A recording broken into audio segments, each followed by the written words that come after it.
আলাইকুম। আমাদের মুরগিগুলা খাওয়ার জন্য আনলাম। বৃষ্টি এলে ডাক দিলে আইয়ে না, এই জন্য অভ্যাস করতেছি ঘরে না। কিছু মুরগি বাহিরে হয়েছে, মুরগিগুলা দেখতেছে। কিছু সারা আছে, আবার কিছু দুটো বয়ে রয়েছে। আর মুরগিগুলো খাবার খাইতেছে।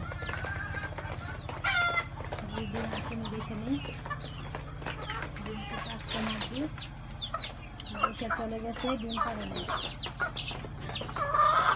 ঘরটার মধ্যে ডিম পাড়ার জন্য দেওয়া হয়েছে, আমার জন্য দেওয়া হয়েছে।